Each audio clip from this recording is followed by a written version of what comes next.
So here's the question on everyone's mind. Will Trump cave in this trade war before China does, or will China give in to America's demands? It's a standoff that's got the world on edge. Trump's been making headlines recently, claiming he's sad to see factories closing in China. It sounds like a soft spot, right? But China isn't having any of it. They fire back hard, calling Trump a paper tiger, basically saying, "You're all bark and no bite." They're standing their ground, insisting they won't bow to US pressure. Meanwhile, the stock market is doing something strange.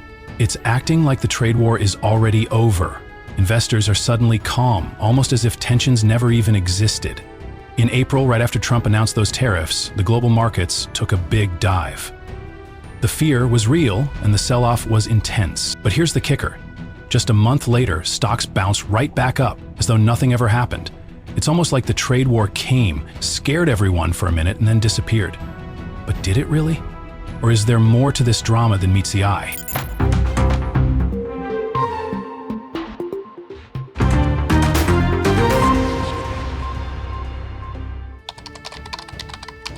Let's take a closer look at what's going on in the stock market. If you're paying attention, you might have noticed something odd. The market is acting like the trade war is already over. Investors seem to be betting that Trump is going to back down. The big reason for this belief? Back on April 9, Trump decided to hit pause on escalating tariffs. And just like that, the tension in the air started to ease up. This move was huge because it signaled that maybe, just maybe, Trump isn't as keen on dragging the trade war out for the long haul. The market noticed. Almost immediately, the MSCI World Equity Index, which tracks stocks from all over the globe, bounced back to the same levels it was at before Trump announced his tariffs in the first place. It was like the trade war never even happened. Now, if you look at Wall Street, they're starting to breathe easier. Investors seem convinced that Trump won't push the trade war any further. They're leaning toward the idea that this is just a short-term battle and won't do serious damage to the US economy in the long run. So, what's Wall Street's verdict on all of this? The consensus seems pretty clear. They believe Trump has already blinked and the trade war will probably fizzle out.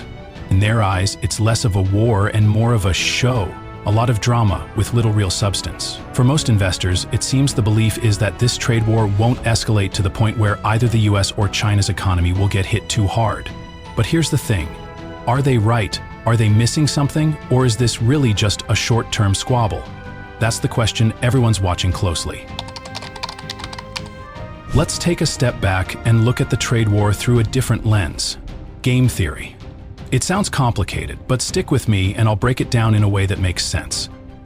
Imagine the trade war as a game, one where the US and China are the players, and the prize they're fighting for is global economic dominance. But here's the catch. Every time they clash, it costs them something, whether it's money, resources, or just the time spent in conflict. That's what we'll call the cost of the game. There are two main ways this game can play out. First, there's the pure strategy equilibrium. This is where one player decides they've had enough and drops out early. It's the quickest way to end things, but it's also efficient. No resources are wasted on a drawn-out fight. Then, there's the second option, the mixed strategy equilibrium. In this scenario, both sides keep at it, holding out, until they reach a point where they're both equally likely to back down. The tension builds, and neither side wants to be the first to quit. Now, the key to understanding this game is the idea that the bigger the prize, the less likely either side is to give up. If the stakes are high enough, they'll keep fighting. But, and here's the twist, the higher the cost, the harder it becomes for each side to keep going. The more pain they feel, the more likely they are to say, maybe it's not worth it. So, if the US or China start feeling the economic pain too much, they might pull back sooner than expected. And this is where the trade war gets interesting. On one hand, the US and China both see the prize as incredibly valuable. Global economic power, national security, and all that comes with it. The stakes are high, but the costs are also piling up. Each new round of tariffs adds more strain on both economies. The question is, how much longer can both sides hold out? The higher the stakes, the longer the fight might last. But the bigger the costs, the more likely they are to back down. In this game of attrition, we're left wondering who will blink first. Will the US continue to push for China to bend? Or will China hold firm and wait for the US to feel the pain? With the prize being so valuable to both and the costs mounting on both sides, it's anyone's guess how long this game will go on. Let's take a moment to understand why this trade war is so critical for both the US and China. The stakes are enormous, and both sides have a lot to lose and gain. For the US, this trade war is about more than just tariffs or trade imbalances. It's about global dominance. Leaders like J.D. Vance, John Ratcliffe, and Marco Rubio have made it clear China's rise threatens US hegemony. To them, the trade war is a matter of national security. If China keeps growing economically, it could challenge America's position as the world's top superpower. Trump's aggressive stance reflects this belief that containing China is vital for the future of the U.S. On the other hand, China's stakes are just as high. The Chinese government views this trade war as an existential threat, not just about trade, but about their economic sovereignty. Their rhetoric, calling U.S. demands like drinking poison to quench thirst, shows how serious they are about not yielding. China also remembers Japan's economic stagnation after the 1985 Plaza Accord and fears that giving in now could have long-lasting negative effects. So for both countries, this isn't just about tariffs, it's about their future on the global stage. With both sides having so much to lose, it's clear this trade war is likely to continue for a long time. Neither side is willing to back down easily, and the high stakes make a prolonged conflict almost inevitable. The next key piece of the puzzle is understanding the costs both sides are shouldering in this trade war. It's not just about tariffs. There are hidden costs that will determine how long this conflict lasts. For the US, things are more complicated. As a net importer, the US has leverage when imposing tariffs on China. Even if American consumers pay higher prices, the government collects tariff revenue, which can help cushion the blow. This means that while prices might rise at the checkout, the government has a buffer to manage that pain. However, the indirect costs are significant. The trade war causes trade diversion, with businesses sourcing from other countries and reshoring of jobs, both of which come with higher costs. Inflationary pressures also reduce real purchasing power, corporate profits are hit, and businesses face rising interest rates due to economic uncertainty. On top of that, a drop in stock valuations affects the wealth of millions of Americans, since over 40% of US households have investments in stock. China, as a net exporter, feels the immediate effects of US tariffs. Exports drop, and manufacturers feel the squeeze. But China has a safety net in the form of state support, subsidies, loans, and other measures to help soften the damage. Moreover, China's long-term strategic planning gives it the resilience to weather the storm, in ways the US may not. Still, the immediate pain is clear, and China bears the brunt of the tariffs up front. In the end, both sides are feeling the strain, but in different ways. The US faces indirect costs like inflation, reshoring, and lower stock valuations, but can offset some of that with tariff revenue. China feels more immediate damage due to its export-driven economy, but benefits from government support.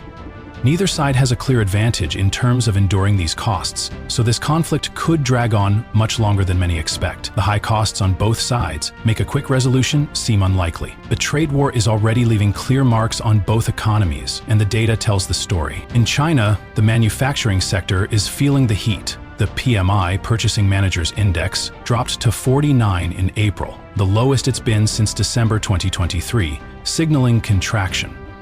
Along with this, there have been reports of factory closures and worker protests as businesses struggle under the weight of tariffs. Mass layoffs are expected to increase, especially after the Chinese Labor Day, as the economy feels the squeeze more deeply. In the US, the ISM Manufacturing Index also dropped to 48.7 in April, signaling a slowdown. On top of this, the price component in the ISM index is rising, pointing to higher inflation. Meanwhile, US imports surged by 41% in Q1. This temporarily shields consumers from the immediate impact of tariffs, but it also suggests that price increases and potential shortages are on the horizon. Shipping trends are also showing a significant drop, with eastbound trans-Pacific bookings down by a third, indicating that the global supply chain is already starting to feel the pressure. These signs of economic strain show that the trade war is starting to hit both countries, with China's manufacturing sector facing immediate pain, and the US preparing for future price increases. The full economic fallout is just beginning to unfold. Right now, there's a lot of optimism in the stock market. Retail investors are hoping for a quick resolution to the trade war, thinking that things will get back to normal without major economic consequences. But is that optimism grounded in reality? Here's the issue. China is unlikely to negotiate until the U.S. lowers its tariffs on Chinese goods to 10%, which is the same rate imposed on other countries. But this creates a big problem for Trump. Agreeing to such a reduction would look like a sign of weakness to China and other trading partners. It would set a dangerous precedent, showing that the U.S. can be pressured into backing down. So, what does this mean for the future? It's likely that the stock market is overly optimistic about a quick trade deal. The truth is, no deal will happen until the economic impact becomes more painfully obvious on both sides. Until the costs of the trade war really start hitting home, it seems unlikely that any resolution will be reached.